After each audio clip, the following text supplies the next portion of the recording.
It's time to pick a side. The border war is on the air with BG and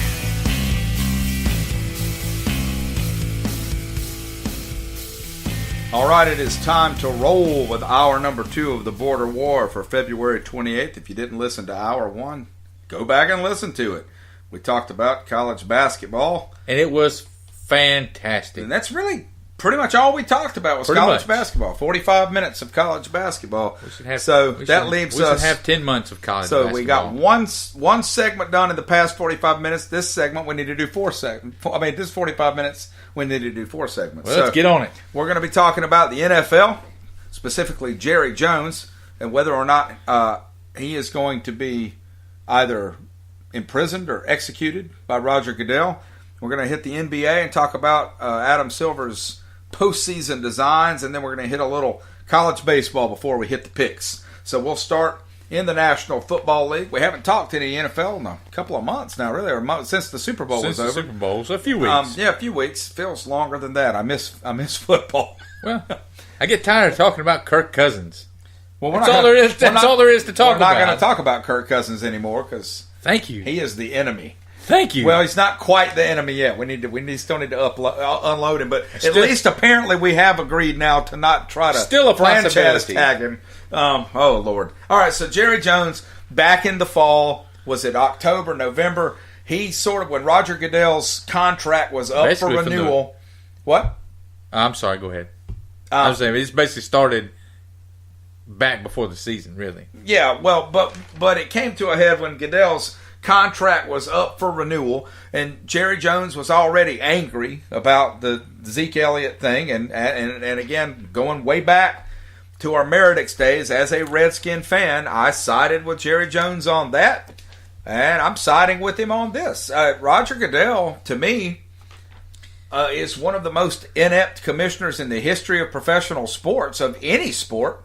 He's handled everything bad, and I think Jerry Jones had every right as one of the more influential owners to stand up and say, hey, wait a minute, why are we rubber stamping this guy's salary? Yeah. I don't get it. And now Goodell turns around, and I mean, it feels a little like a banana republic, like a third world country where he's like, you don't get to criticize me now that I'm back in power. I'm coming after you. And that's what it looks like. I agree with you. If you really look at it, though, Adam Schefter was saying that this isn't so much of a fine as it is a rule that the league instituted and put in place 30 years ago, because they have to, if someone comes after commissioner works for the owners, so the owners, when they go to court, they're all sharing the cost of defending themselves in a courtroom. And so when Jerry Jones began going after Goodell and fighting him on the Ezekiel Elliott stuff, incurring all these costs, they're saying that this isn't a fine so much as it is these owners trying to recoup their money as part of that. Well, what's the basis for Jerry Jones to appeal it then? Well, he's taking them to court. Right. Which is why I love Jerry Jones, because I take you to court, I lose, you want me to pay you money for taking you to court, so I'm going to take you back to court to argue that I don't have to pay you anything. I agree with you. He's probably going to have to pay this, just like Ezekiel Elliott was always probably going to have to serve a suspension. What he's going to do, he's going to make it not worth your while. But he is just going to drag this thing out into the mud. Yes, it's probably a rule. They probably have a right to recoup their money. But you hit the nail on the head. This looks like it's just Roger Goodell is fining Jerry Jones because Jerry Jones wanted me fired. And let me go back to the fact that there are reasons why Roger Goodell should have been fired. We've gone through it on the show. Numerous. Yes, and I mean, numerous. It would take forever to list all the times Roger Goodell screwed something up. Even when, Tam, man, you and I have agreed on this, and that is the number one rule of the border war, is that if Tan Man and BG agree about something, they're right. Yeah, if we don't agree about it, then it's up for debate. Then we're probably both wrong. Probably. Or or we're actually in reverse predicting the future in our uncanny way of causing things to happen exactly the opposite of what we say. But Goodell, what would not take a long time is telling you the things he's handled well, because there are none. Well, and everybody wants to point at the money. Okay, do you not think a cardboard stand-up of 10 Man? No, I'm trying to think. A cardboard stand-up of anyone. I want to say a name, man. I'm giving you 2 names. Seneca Wallace. Wallace. A cardboard stand-up. Does he tweet you back? Sometimes. Would the cardboard stand out tweet you back? Probably have a better chance than the real Seneca Wallace. I might start a Twitter handle for cardboard Seneca Wallace. But I mean, let's be honest, man. This money that the NFL is making, a cardboard stand-up of Seneca Wallace could be in Goodell's office every day, and all that money would still be there. He hasn't done anything. Look, they need, except just all you have to do is get out of the way. But when it comes to domestic abuse, when it comes to rules, like you started off hour number 1 joking around like we're yelling about Des Bryant, but seriously, this catch rule has been a disaster. It has. Everything Goodell touches has turned to crap. The NFL, Roger Goodell would be wise to just stop this. Yes. Put this and just let it go. Now, why does he want to be constantly in the news cycle for the wrong reasons? I don't know. Look, just cut it and let it go.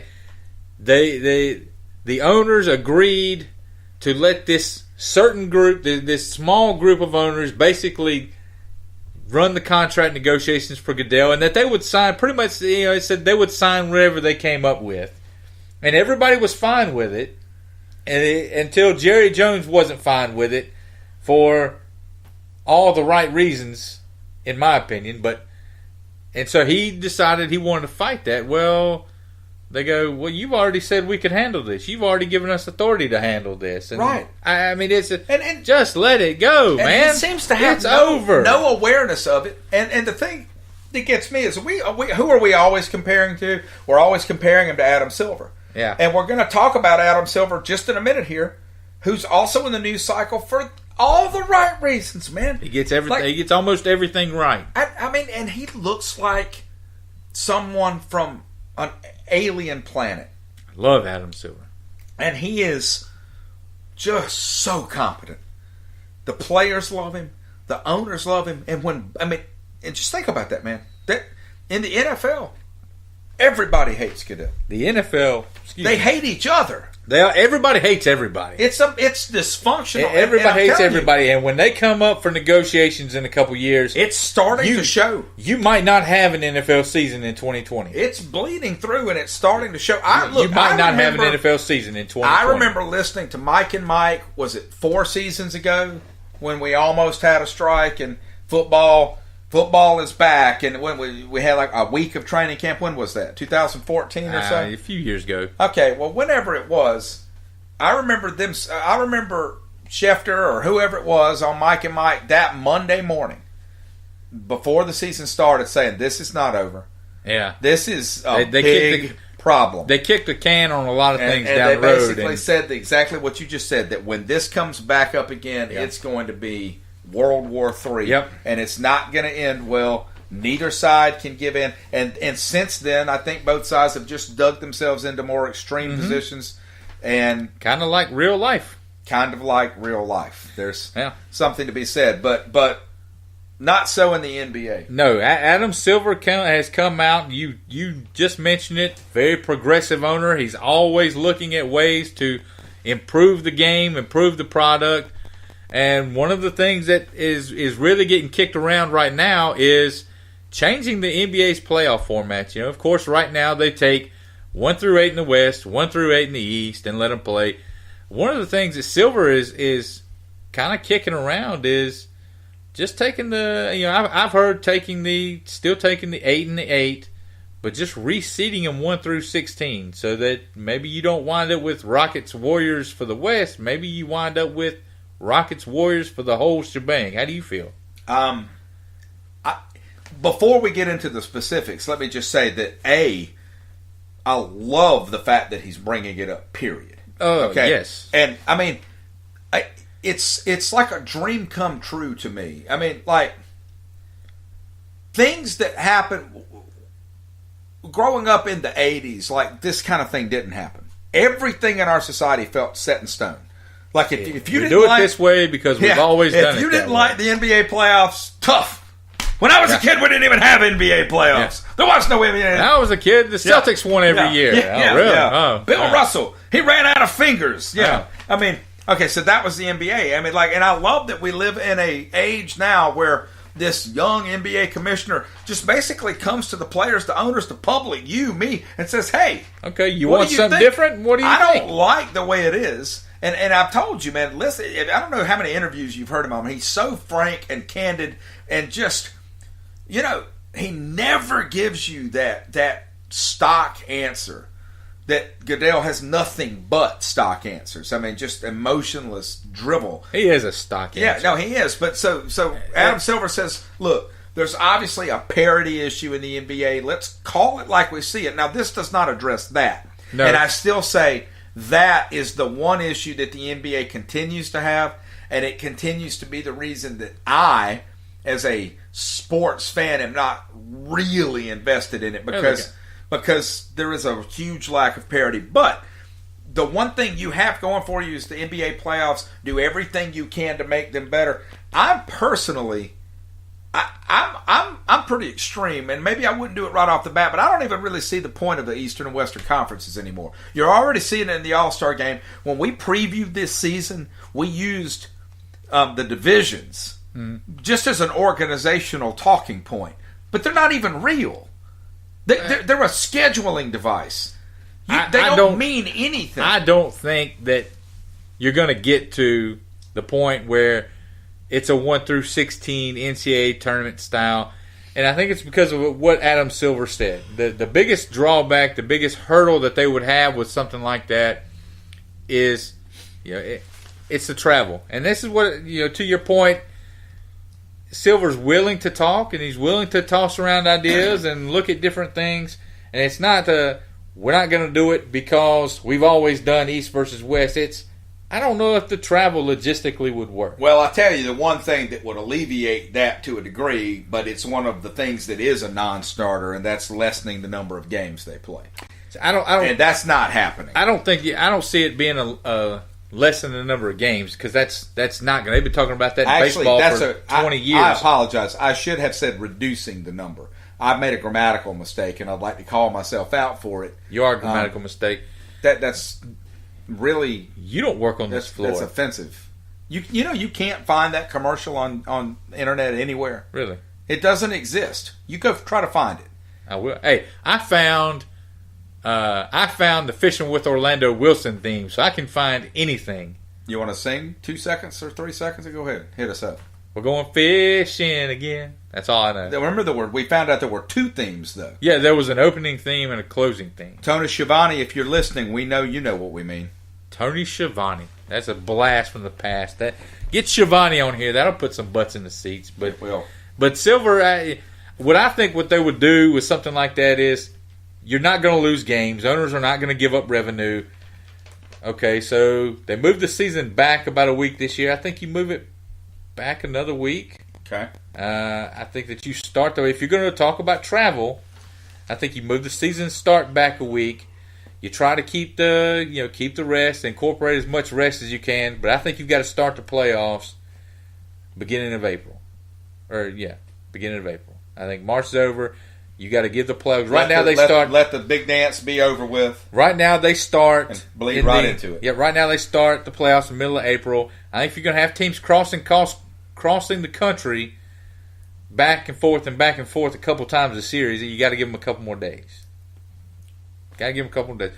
The other you could also talk about not having 16 teams in the playoffs. Well, again, I know that probably won't happen, but let's just admit, I don't want to sound like I'm an NBA. I love everything about it. It's absurd. That brings up the teams making the tournament that are 2 games under 500. That brings up the other point. So I guess we know where you stand on this. The other radical idea that was being brought up was taking right now the story in the NBA.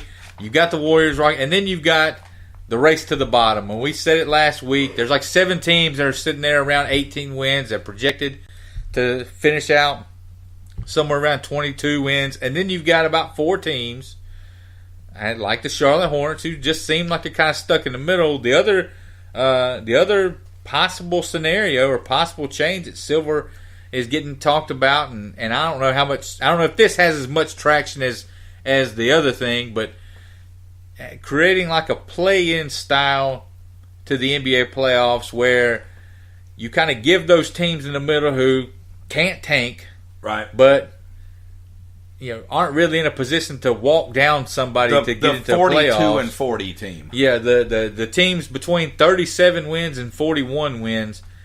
Create like a little play-in style deal with those teams, maybe 9 versus 12 and 10 versus 11, and play in for that 7th and 8th spot. What do you think about that? I actually think it exacerbates the problem I'm already talking about. I don't care about the 7 and 8 spot.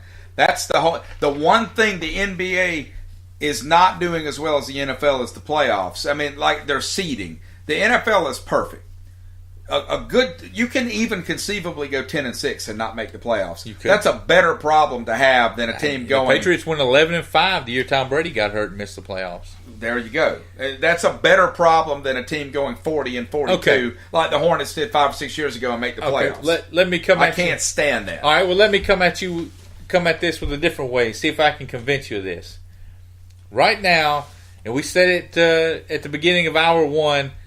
After the All-Star break in the NBA, it kind of turns into this slog, man. You're just trying to get to the playoffs, right? You're right. All right. If you're stuck in that middle, if you're awful, you're trying to be as awful as you can be. All right. You're trying to get the most ping pong balls, the highest draft pick you can be.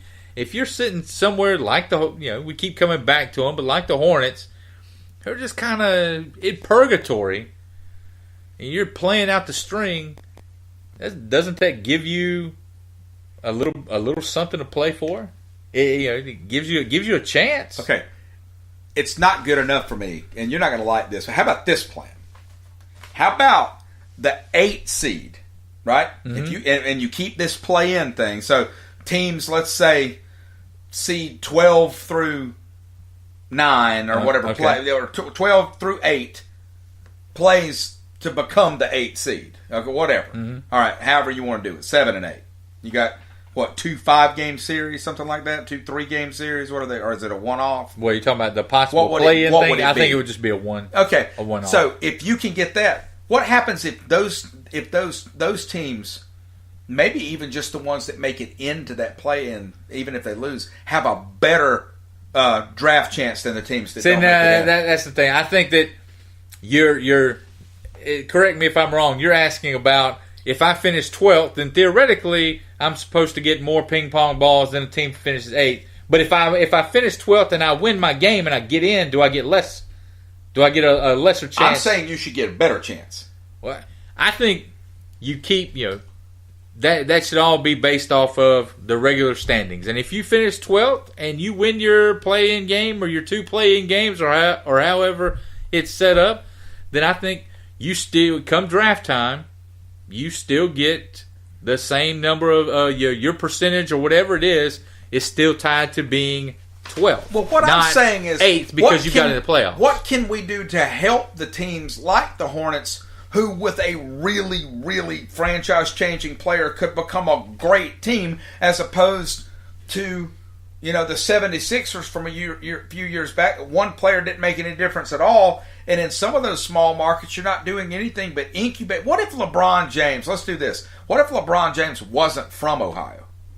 What if LeBron James was from Los Angeles and he still got drafted by the Cavaliers? He wouldn't be in Cleveland now. No, he wouldn't be in Cleveland. He'd have been in Cleveland. He'd have been out of Cleveland after 4 years. Right. So never would have all resigned. Cleveland would have been doing was incubating him, right? It's like these little small companies that hire great people. What else? So you're asking about what can we do to keep our players? What can we do to make more teams competitive? That's ultimately my concern. Well, anytime you have free agency in any sport, you can only do so much. The NBA's done a pretty good job of incentivizing staying where you're at. You get the extra year. Is you the get difference more money. between the NFL and the NBA just that there's a lot more players on the team? Is that why you think there's more parity? These guys make the bottom line is these guys make so much money that yes, it's a large amount, and it should, in theory, and it has in theory kept some guys where they're at. But I can make a lot of money going somewhere else too. I can make a lot of money playing anywhere. It doesn't matter where, because every other team, 28 other teams can pay me the exact same thing. And this one team can pay me a little bit more. But if I don't want to be there, then, okay. And you can't force guys to stay. That ship has long left the port. And obviously, if you look at Milwaukee, that's a small market team. It's a small market team. They've put together a pretty good basketball team. You have to have a competent front office. You have to have an amazing scouting department.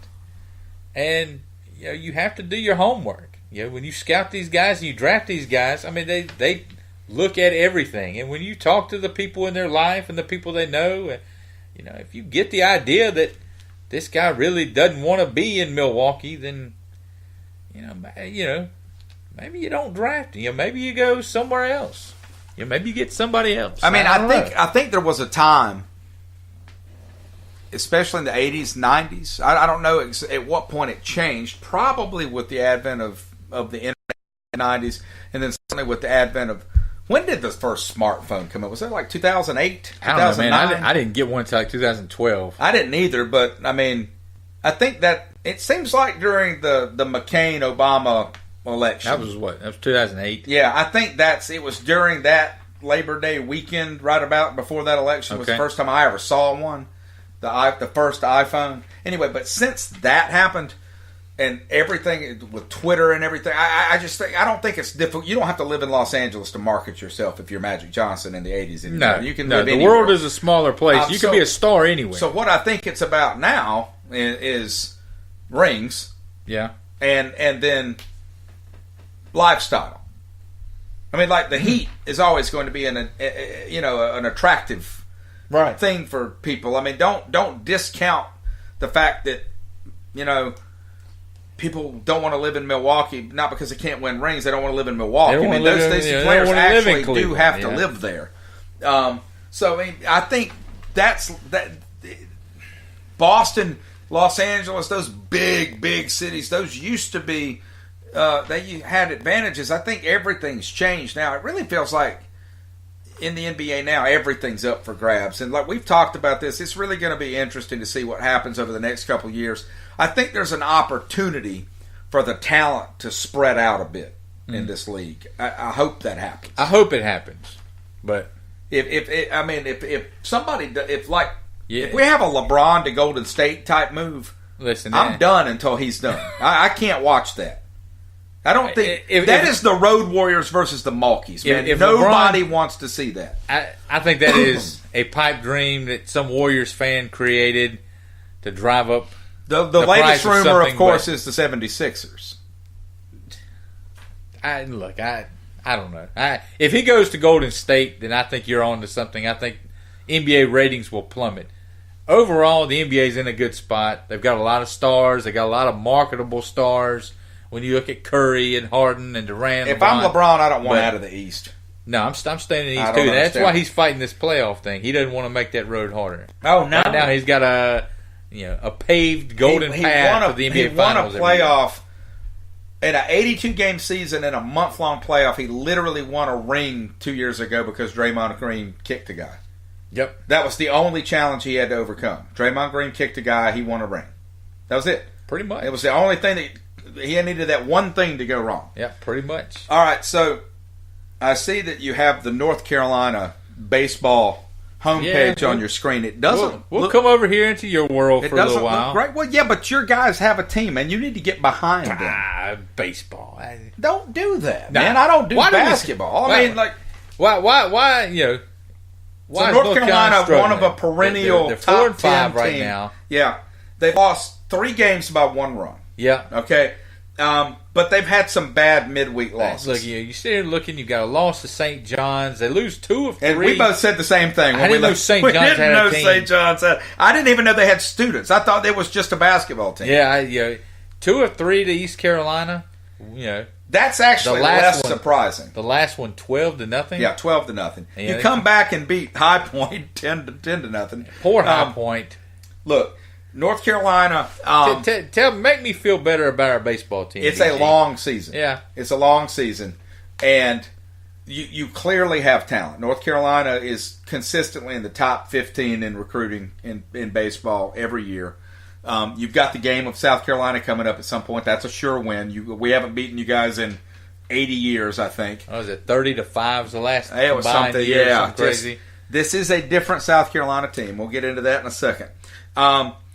But yeah, ultimately, right now, what's happening is you can't score consistently. You got a lot of low scoring losses. Yeah, say we're looking here. 3. You took 2 out of 3 against South Florida to start the season, but then it kind of just went downhill after that. Well, I instead of looking through the schedule, you tell me this seems like a tough one.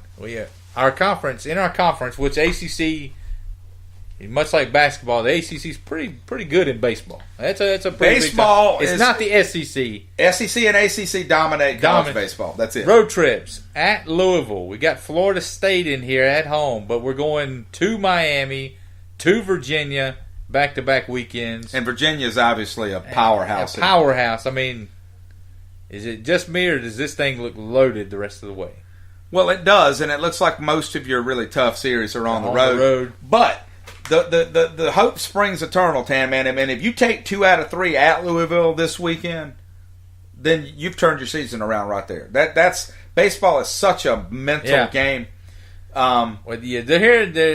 If you read the tea leaves of some of the folks up there, Mike Fox has been there 30-something years. And I was about to say, and I can't remember the last time. North Carolina tends to start the season every year with a lot of hype. I can't remember the last time they really sniffed a good performance in Omaha. That was a thing that was on the table. Yeah, I'm trying. I know that the year. I know Chad Holbrook's out there. I know the year Fresno State won it. I think I remember. It seemed like I remember them beating LSU and losing to Fresno somebody State. Always beats LSU. Yeah, that's. But the last couple of years, man, it doesn't seem like they've really been in the hunt. I know it was Davidson beat them in the regional last year. Didn't make a super regional, and you lost at home to Davidson. They locked them up. Yeah. Well, I don't know.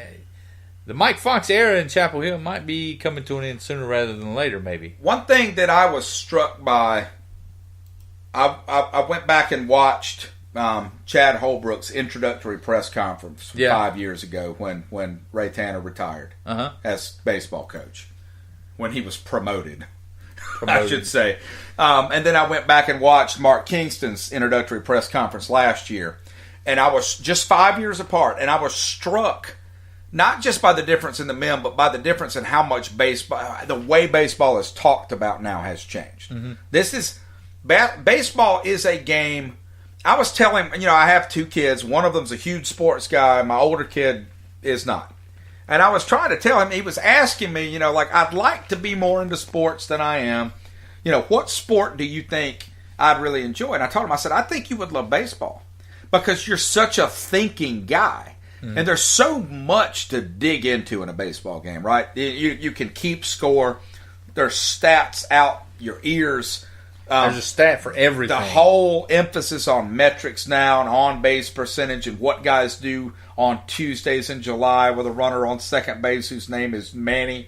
I mean, like that kind of stuff. When it was drizzled in the 3rd inning that day. Yeah, and all that matters in baseball. But that's what I'm saying.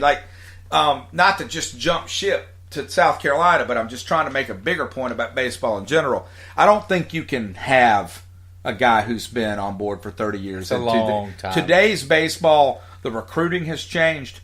The actual training has changed.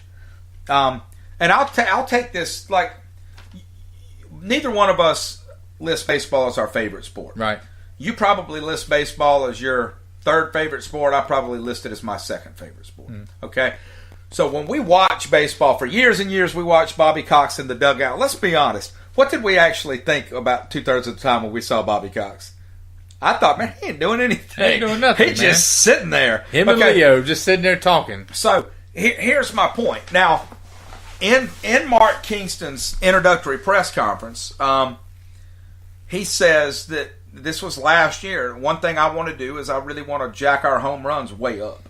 Mm-hmm. And I thought, well, that sounds great. And a reporter actually even asked him. He said, no. There's things you do, and it wasn't technique. It was what to look for. Mm-hmm. It was, a lot of hitting home runs is film study. How well do we know our pitchers? We need to spend less time out on the field and more time in the film room, more time studying situations. Mm-hmm. When is he going to throw this curveball? This time last year, South Carolina had hit 4 or 5 home runs. I think they've hit 17. I did see that so far this season. Now they've dropped a couple of disappointing games. They lost to Furman last night. They also lost to Furman both years they won a national title. You know this. We know this. I mean, when you play one game in the middle of a week, you don't throw your great starters out there. Right. I was encouraged by some things like, Adam Hill, sort of our Friday night ace right now. He goes out and loses the first game of the season. He responds the next week by striking out 14 and pitching a no-hitter over 7 innings. That seems to be pretty good. That's the way I want my guy to come back. Yeah.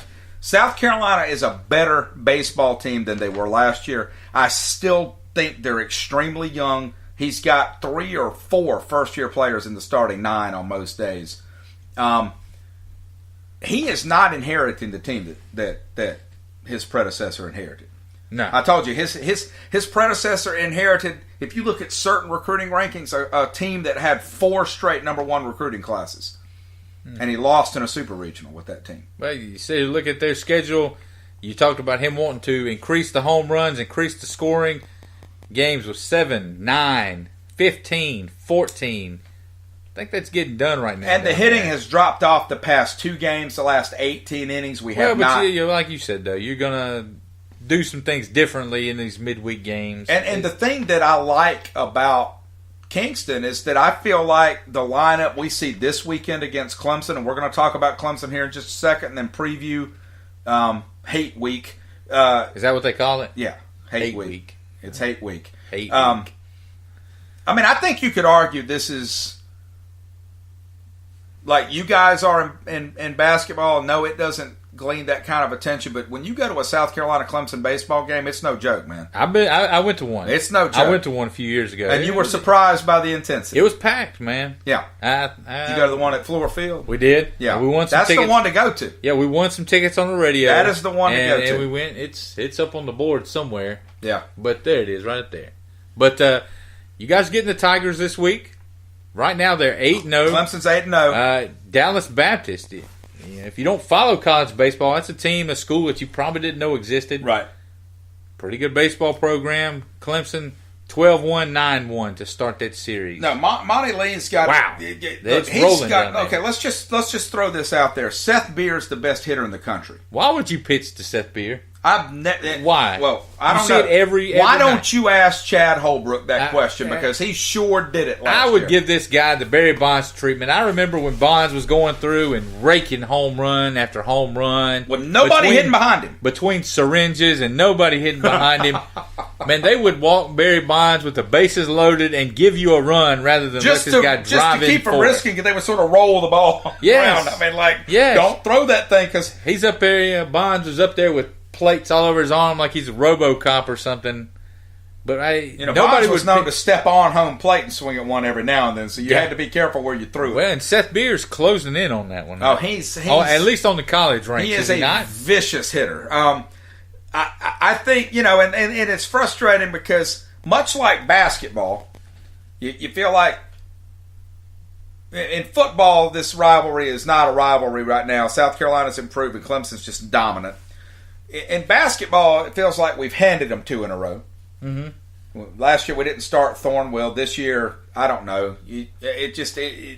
Clemson wasn't Clemson yet. They're just better than you this year. But they weren't when we played them. They weren't in December. They were struggling, and we were playing pretty well. If you go back and look, And then baseball last year, I mean, there's just, look, this is not my garnet glasses. I told you, we lost 2 games out of 3 in that series. And if you go back and watch it and you look at the specific decisions that Chad Holbrook made, we should have swept that series. Mm-hmm. That was not a close series. Like, South Carolina played better, was better. We did things that just, I don't know how you explain them. And one of them was repeatedly pitching to Seth Beer where you had everything to lose, and putting him on first base would have cost you nothing. Just let him go to first base and be done with life, man. Stop it. It baffled the mind, and I haven't heard anybody defend him. And I really think, like I told you earlier this week, that Clemson series, I think last year is what cost Holbrook his job. Because I think Ray Tanner obviously knows enough about baseball to realize, okay, this guy's playing, he's coaching us with a little bit of a bad attitude here. It's almost like, I don't know what he's doing. Look. What are you looking for, real quick? What are you looking for this weekend? Because in the long scheme of things, these non-conference games, they mean something to the fans, really. But at the end of the day, they're not gonna. A game at this time of year, especially, is not going to really impact the end of the year. But what are you wanting to see specifically this weekend? What do I want to see? But besides wins, I mean, what do you want to see from South Carolina? What you expect to see from South Carolina, if you're a South Carolina fan, you hope for pitching dominance. You hope for Adam Hill to get started on Friday night with a 2 or 3 runs given up kind of performance. South Carolina, if they win these series, they're not going to hit Clemson like they hit Charleston Southern. They're not going to score 9 and 10 runs a game. Yeah. A standard South Carolina win in this series is going to look something like 4-2. I think a standard Clemson win really cocould look something like 7 or 8-6. Something like that, if it's that kind of day. Yeah, they've got 8-0, 5 of the 8 wins, 1 run, 2 of them in extra innings. Yeah. No, I mean, they've played tight games, and it's the first time they've started 8-0, or only the third time since the turn of the century in 2000. I think this is going to be a very close series. I think it's going to be a lot of fun this weekend. Very close series, but that being said, Clemson's a little bit ahead of us. They've got more upperclassmen. This is a young South Carolina team. I expect to see Clemson take it by about 1 run in the last game. Yeah. The first one starts off in Columbia on Friday night, moves to Greenville on Saturday, at Clemson on Sunday afternoon. The exact same pattern it's been for 3 or 4 years now. I thought they swapped the Friday and Sunday. No, the past few Friday night games have been in Columbia. Really? Consistently. I don't know what that is. I could have sworn they swapped them. Are you going? Probably not. I would love to go to the one in Greenville. We may look at that. To me, that's just such a unique way to go see that. Yeah. And contrary to popular belief, it's not a heavy Clemson crowd. There are plenty of South Carolina fans living in Greenville. I'd say, because that was, honestly, other than I think I had seen them play. Who won the game you went to? South Carolina. Okay. It was, it might have been the second national championship year. It was 2000. So the Michael Roth. It was 2010. So was that the first one or the second one? 2010 was the first one. All right, well, it was the first one. Jackie Bradley hit a home run over the mini green monster. Oh, wow. Kyle Parker was still at Clemson. He was on that team. And it was the first time, like I said, I'd only seen him play at Wofford. So it was my introduction into college baseball. It was a good time. It was a lot of fun. Big crowd into it. And no, you're right. It wasn't a major Clemson crowd. I mean, it was pretty 50-50. But much like basketball, and we've talked about this, it's unfortunate this series is when it is. Yeah. It's too early in the season. Didn't they used to play 2 series? One at Carolina and one at Clemson? Yep, they sure did. And I think that was before the SEC and the ACC got bigger. Yeah. And the television dollars changed. But yeah, you're absolutely right. I thought they had. But for all 3 of our teams, the story is not told. And you said it, conference play is what matters. You can lose a lot of baseball games and still be in a running. But I mean, I saw preseason predictions had you guys hosting your own super regional. What? So North Carolina has definitely underperformed so far. Well, they have. Clemson was picked to finish. We looked it up. They were picked to finish 4th in their division. I think you guys were picked to finish 3rd. we're underperforming, and both of you guys are overperforming. I think third for us feels about right. I think Clemson. I think Clemson's the third best team in the ACC. They're not going to finish third in the absolutely conference. not. No. On to the picks list. Last week, BG break you up, man. 7-3. Nice. 7-3. It's about time. I went 5-5. I maintained a 1-game lead, so we're going to get to it. We're going to get them in this week. I promise you. First on the list, number 4 Villanova at Seton Hall tonight. The Wildcats hanging on, trying to still fight for that first place spot in the Big East. Give me the Cats, man. Yeah, me too. They've got everything to play for. I've been riding them on my picks. I don't think I've missed on them yet. It seemed like a pretty safe bet. I know they broke your heart a few years back, man, but I like their coach. Yeah, I like their uniforms. Dad came over for a few minutes on Saturday afternoon, turned the Creighton game on, and he said something about it. I said, "You're still not over that?" He goes, "No." I'm like, all right, man. Made peace with it. If he's like you, he probably watches it once a week. I don't watch it once a week, man. I've watched it, but made peace with it. Next on the list, senior night tonight down at Littlejohn, Florida State on the road at Clemson. BG, where you going? I think Clemson takes this. Florida State, they're a talented team. It's at Littlejohn. Like you said, man, they've got plenty to play for right now. Look, Clemson's they're hard to handle at Littlejohn this year. I think the Duke game might be the only home game they lost all year. Florida State's. You didn't pick anybody.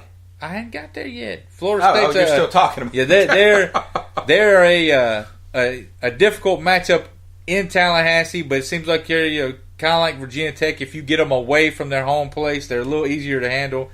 Give me the Tigers. This one, I know last week you rolled your eyes at my Davidson St. Bonaventure. It wound up being a triple overtime game. It wound up being a BG win. So I give you another one. Western Kentucky at Middle Tennessee State. First place in the conference on the line. Western Kentucky a game behind. This was a 4-point win for the Raiders the last time. How long have the Raiders been ranked? A couple weeks. See, I'm gonna go with Western Kentucky on this one because I just have this feeling that Middle Tennessee State's one of those programs that isn't usually ranked, and them being ranked might not be a good thing for them. I'm going with the Raiders, man. They're at home. They're an NCAA tournament tested team. They've won NCAA tournament games the past 2 years. Western Kentucky 6 in a row. They've won 6 games in a row. Middle Tennessee State has won 10 in a row. Give me the Raiders to win it tonight. Do we really have to talk about this next one? Gamecocks at Auburn. Come on. We upset Auburn at home. You said it 3 weeks ago or whenever it was. The surest bet in sports is that Auburn drags us. But that was before Auburn lost 2 in a row. They lost to Florida and Arkansas the last 2 weeks. We're the perfect team to have. The perfect get-well game. Yeah. Huh? Yeah. I agree with you, man. Auburn's a bad bunch of dudes. Last one on the college list. Man, the king of the mountain. Round 2, Duke and North Carolina. You know where I'm going in a shot, baby. You know where I'm going. Joel Berry's going to put his stamp on ACC Player of the Year. We're going to take 2 from the Devils. We're going to finish in second place and head to the ACC tournament. Give me the Heels. Give me the Blue Devils. You're wrong again, my friend. Wrong. If this is such a great rivalry, it seems like Duke would win one every now and then. Well, they should never win one. Okay. NBA list. Warriors at the Wizards Wednesday night. Give me the Warriors, man. The Wizards had a tough one in Milwaukee last night on the second night of the back-to-back, and you get the Warriors on the second night of the back-to-back. And that's a hard one to... Picking the Warriors is never a stupid thing to do. No. Pelicans at Spurs tonight. Where you going, man? Is Kawhi playing? No, they're talking mid-March. That's right, mid-March. I still don't want to take the Pelicans.